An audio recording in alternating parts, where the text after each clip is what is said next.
Hey, everyone. Hey, Zach. Hey. What type of a game do you expect it to be when you guys face off? A little bit different maybe than the last round, or what are you expecting? Yeah, I mean, playoff hockey. Obviously, emotions will be high. Battle of Alberta, round 2, 8 teams left, so excitement. It's gonna be fun. I think everybody's excited about the series, and yeah, let's get going.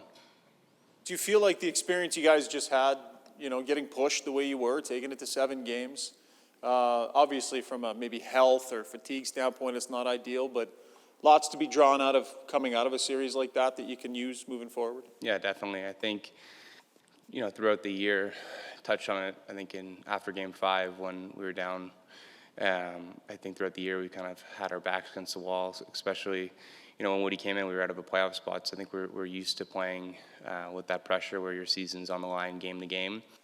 I think that in the playoffs, when you're down and you're down to 1 game, I think it gets heightened and comes to another level. So to go through that and to go through 2 elimination games and to be able to come on top, I think that, obviously helps our team. But at the same time, Calgary, they had a Game 7 as well. So I think both teams have been tested, and it's playoffs. It's tight checking, and obviously I think having this rivalry just adds to it. Zach, obviously Calgary is a little different defense than LA, bigger, more physical, and LA had some younger people. Do you anticipate that part as a forward being much different than the LA series? Listen, I think LA did a great job. I think they were up for the task. I think that they played team defense, not necessarily just you're going up against the defenders. You had to go through 5 guys, so I think it was a tight checking series for the most part. And obviously with Calgary, like you said, they have big defenders. They got a great goalie, so. It's going to be a good test for us. I think as a player, you want to be in those games and you want to go against a team like that. For all intents and purposes, we're the underdogs in this series, right?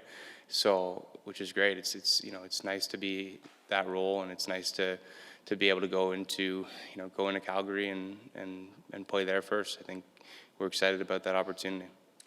Without telling us what's wrong with Leon, what did you think of his Game 7? Because, you watched him play. He wasn't quite as, skating quite as well as he normally would, but he played a heck of a game. What did you think? Yeah, I mean, he makes plays all the time, His ability to thread the needle, to make a play. Game 6, he made that play to Tyson. Game 7, he was making plays all over the ice. So just a phenomenal player who can, play in any circumstances, whether it's on the wing or at center. And in all scenarios of the game. So just a phenomenal player. Thank you. Hey, Zach, just maybe to build on Jim's first question, you and some of your teammates like to get down low and grind away and hold the puck, and their defense can be very physical. What ultimately decides a matchup like that where there's going to be a lot of crashing and banging? Who wants it more? Who wants the puck more? You don't have to be the biggest guy to go in the corners and get the puck, and I think one of my coaches early on said, it's, strength on puck is different than just being strong. You have to, be hard on your stick. You have to want the puck. You have to, go in areas. You got to be first on the puck. So there are tons of different things. It's not just about how big you are. I mean, look at a guy like Yamo. He goes in the corners and gets pucks and beats guys who are twice his size. So I think it doesn't matter what the size is on their back end. If we play hard and we play strong, we'll be able to, get in the corners and get the puck back. So last year, Toronto and Montreal played for the first time since the late 70s, and now you get to be in another rivalry series that hasn't been played for the first time, or that hasn't been played since 1991. I think you and Kulak are in a unique position. Yeah. I know you're caught up in everything and the preparation, but have you taken a moment to think about what it means to be involved in this second 2 years in a row? Yeah, it's incredible. Last year was a little different with no fans. That kind of, it's not the same when you have a building like we have here you feed off of, and you just feel the energy. Just the fans here are incredible.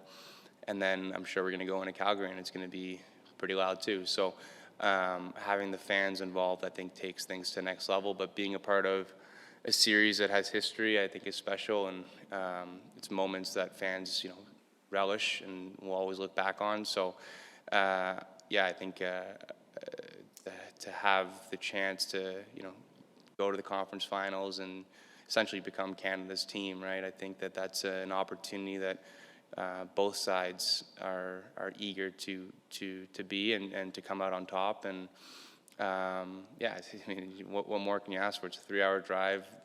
Two cities that are that are rivals, haven't played since before I was born in the playoffs. So I think everybody's excited. There. In terms of the physicality, I mean, between the whistles, it's the playoffs. Everybody's going to go really hard, but there's also what happens after the whistles and that sort of thing. Is there a fine line to be walked between standing up for yourselves, but also not being drawn into a style of game that might favor the opponent? Sure. I mean, being disciplined is so important. This year, I mean, I think the refs have set a standard for things that happen after the whistle. So I think it's tighter than it has been in years past. We'll see if that changes or in round 2. But as long as it's consistent, I think that you'll be able to kind of get a feel for what that line is early on in a series. But for us, I think that special teams plays an important role in all series, and I think we had the upper hand the last series. So I think for us, it's just about going out there and playing hockey, and of course you got to protect yourself, but at the same time you want to have the advantage on special teams. Yes, from that perspective, is it almost like a contrast of wills? Whichever team can impose its style of play on the other might have the advantage? Sure. I mean, I think it's going to be a tight check on hockey. I think they've got a very good lineup. They're very deep. They got a ton of guys who they just roll their lines. I think they got a lot of really, really good players on that side, and so do we. So I mean, the matchup is, I think it's a dream matchup for fans, and for us, I think we're all excited about it. Just one more, and Coach mentioned it a bit yesterday that LA plays a similar style, tight checking, hard to score against. Does that kind of help you leading into this one? You got a taste of what you're probably going to get also in the next round. Yeah, 100%. I think we learned a lot from the LA series. I think that we understood where we had our most success. I think that when we got caught up and turned the puck over in the neutral zone, that's where we got in trouble. I think that when we were able to get it behind them and play off the cycle and play heavy, I think that's where we had our success. And I think Calgary takes that to a whole nother level with the threats they have on the offensive side. They have that line. I think all of them had over 40 goals. So you can't make those mistakes against a team like Calgary. You have to play the right way, and I think that in games 6 and 7, we rose to the occasion and we played that style of hockey. So I think that was really important for us, and we're going to look to continue to bring that into this series. Zach, just over here. What does Cody Ceci mean to this team? I mean, could say he's the unsung hero of the team, honestly. I mean, I think he's a guy who doesn't get talked about enough. Just the steady presence on the back end.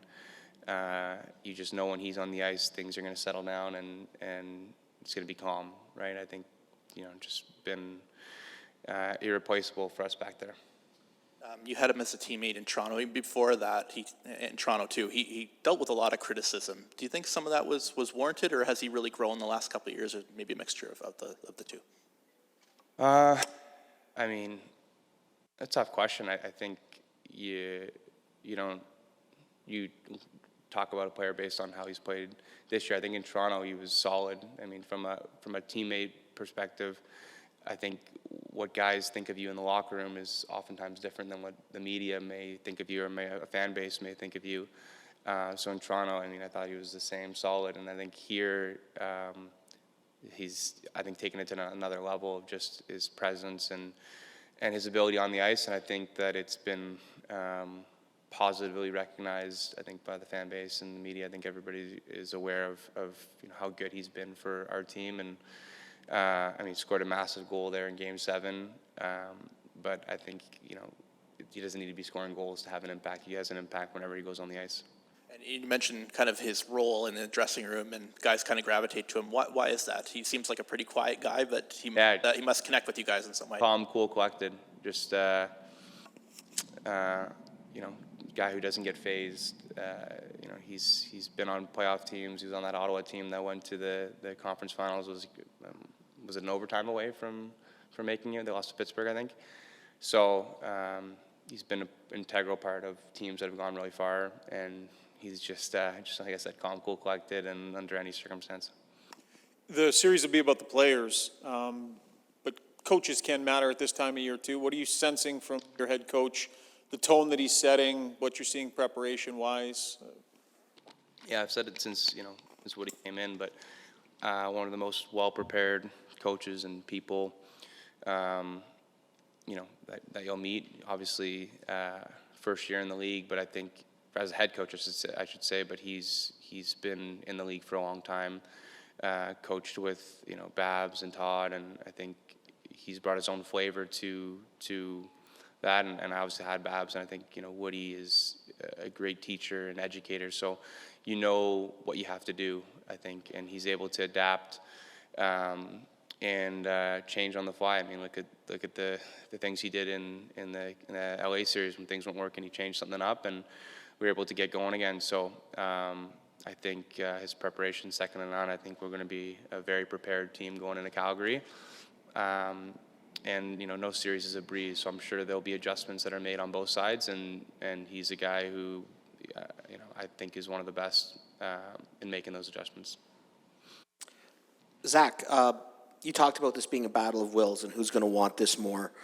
I just mentioned about the preparation and changing on the fly. But is there, when you've played each other 4 times and with video and everything you prepare on, is there anything that Calgary could do or you could do to Calgary that you think really surprises the other team, or does it boil down to that battle of wills?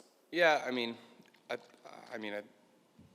we play them at different times in the season, and our season's been a little bit different than most years. Where I think we're a different team, I would say, than early on in the year. I think later on in the year, they caught us a couple times, and I think that they helped us grow as a team and face adversity. So yeah, I think that when you get into a playoff series, there are constant adjustments, and it's different than regular season. It doesn't matter what happened in the regular season or what the record was, or how those games went out. The playoffs are a different game. It's a different style of play. It's tighter. It's harder to play in. There's more emotion. So, yeah, I'm excited for it. I think that we just got to get there and get going, and let the work speak for itself. Perfect. Thank you, guys.